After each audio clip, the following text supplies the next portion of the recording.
with how many guys are coming back next year, how much potential is there for this team to take it even to another level? I'll try to answer that, but right now, I'm just thinking about this game and these guys.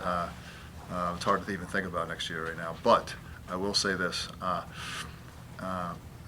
I've said it to a couple guys in this room and not too many other people, that if you would have asked me before the season that we would have been a College Cup team, I would have said, I think 2014 we would have been a College Cup team. So I think this team was a little bit ahead of schedule. So getting to this point and getting to the College Cup, and in my opinion, playing as well as we did tonight, with so many guys returning, we should be back here. Start right here and then secondary.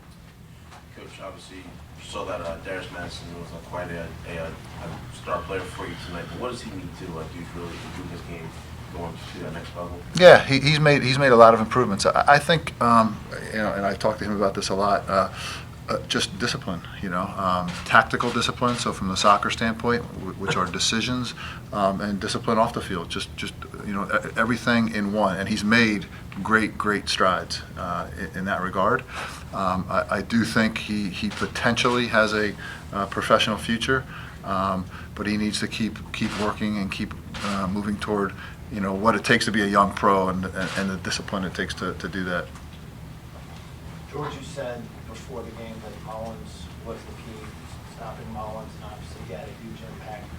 Has there been another player you can think of from another program who hurt you as much? Yeah, no. It's been a while since. I mean, we got beat by one guy. I mean, in my opinion, we got beat by actually two guys: the goalkeeper and number 15. And I think the rest we outplayed the rest of their team. And I think they're a good team. I don't want to take anything away from them, but. Mullins is a very good player, and he single-handedly beat us today. And I think the goalkeeper Zach making that save, I was already up off my chair. I thought it was an outstanding save on an icy surface that was very well taken by Brian James. He picked out his corner, he side-footed it, and I don't know where Zach came from to make that save. So those two plays for me are the game. In the front row. Say about your team and its character to go down 2 goals but never, let off. It's kind of been who we are, We were down 3-1 in the semifinals to Notre Dame and tied that game, and I do believe this game should have been tied if it wasn't for that save. There's not too many keepers that make that save. So there's a number of those kind of games that we found ourselves in. And I think part of it's just being really young and confident and. And I think that this team is a kind of prolific. They love going forward. They love going forward. The piece that was very good tonight for me was just the manner in which we kept the ball and switched the point of attack, and in particular in the second half when we started putting our foot on the gas a little bit. That part was very good tonight against a good team. What kind of impact did you expect Brian James to have when you put him in? Yeah. What I thought in the second half, when I started, Nico Correvo got in, and that's a freshman. Riggs Lennon, another freshman. Brian's only a sophomore. Brian James. That game, I really started, very start of the half. But as we got into the middle of the half, I felt like we had complete control of that game from a soccer standpoint. It wasn't a physical battle. It wasn't a athletic battle. It was a soccer battle. We were dictating. We had the ball. We were moving it. Pretty much how we wanted to. And those are the perfect guys. Like Brian James is a very good soccer player, very good passer, great technique. Same with Nico. And that was the reason for those moves, to get those guys on the field, and it almost paid off with Brian. Second row. George, what was your message to the team at halftime? You're focused about getting more assertive in the second half. Yeah, exactly. That's what I said to the television.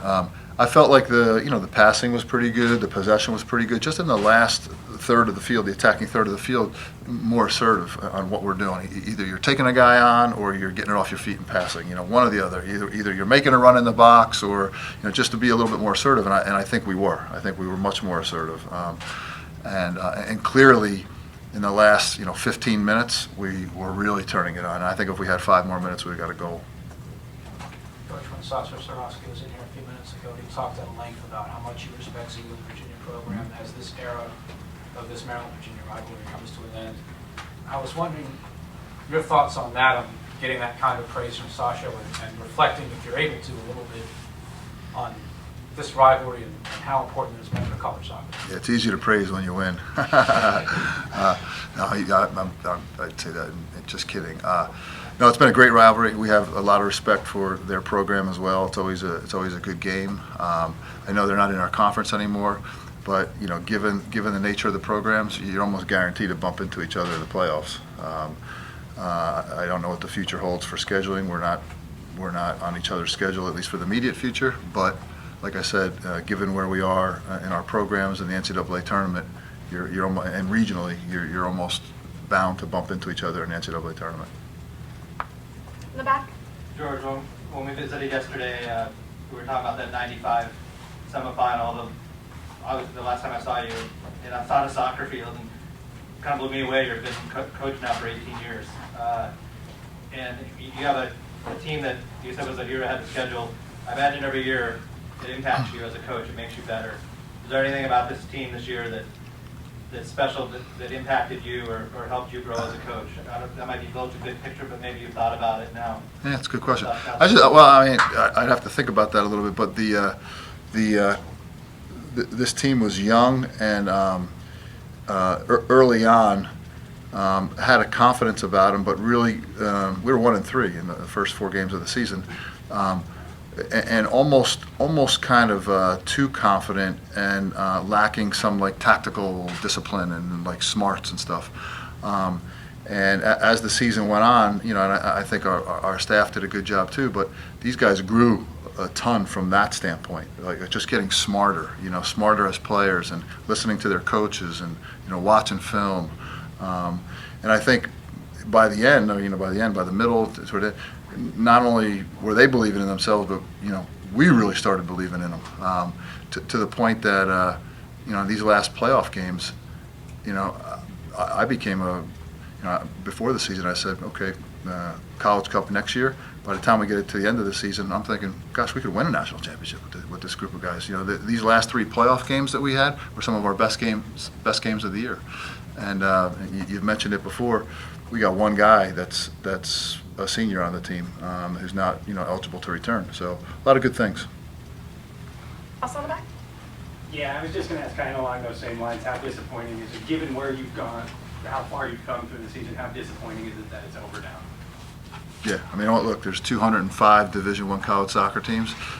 No matter how far you go, only one's happy in the end. You know, you could be excited today, you win, and you feel like crap on Sunday when you lose. So you know, it is what it is. There's only one team that's happy. You know, but like I said, I've been doing this long enough to know, you know, what you have kind of in the cupboard for us. And I'll tell you this too, is there are guys, a couple that came on, like the Brian James and Riggs Lennon and Nico, that came on, young guys that you haven't seen a whole lot of, that are going to be very, very good players, very, very good players. And there's 1 or 2 that you haven't seen all year that I think are going to be very, very good players. So not only the guys that are playing are returning, but we got a lot of good things going on.